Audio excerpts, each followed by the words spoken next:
Alright, so here's everything you need. The full materials list is below. You'll also need to build a form to create your ghost. I used a balloon and random items from my house. It just needs to be round for the head and as tall as you want your ghost to be. Michael's also has some styrofoam pieces that I think would work for this. I started by cutting my cheesecloth to size. The amount you need will vary on the size of your form, but for context, mine were about 20 inches by 20 inches and I used 4 sheets per ghost. It's okay to have a rough cut, it just adds to the spooky factor. To keep everything from sticking, I covered my form and my surface area with plastic wrap. On to the color. I used liquid dye, which needs hot water to activate. I used 1 tablespoon of hot water and around 1 to 2 tablespoons of dye, depending on the color I was using.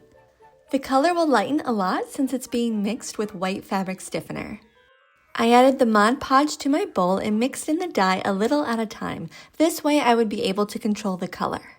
You can see here just how different the swatch and the final mixture are. If you need help with your color palette, be sure to check out my book, Colorful Living.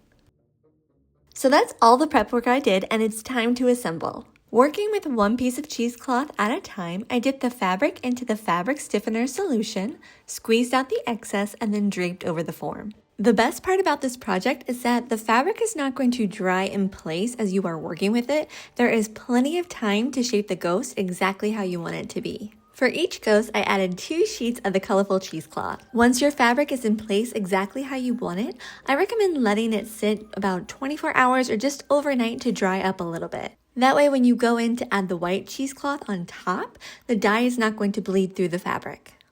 So on top of the colorful cheesecloth, I went back in and added 2 more sheets of just plain white cheesecloth. I formed that into place and let it sit again 24 hours or overnight. Once my ghost was dried all the way, I removed the form underneath. Then it was time for the final step of adding eyes. To make the eyes, I used felt and just cut 2 circles out of it. It helps to cut the circles at the same time so they are roughly the same shape. I hot glued them into place and that was it. So here are the final ghosts. Let me know if you have any questions and happy Halloween.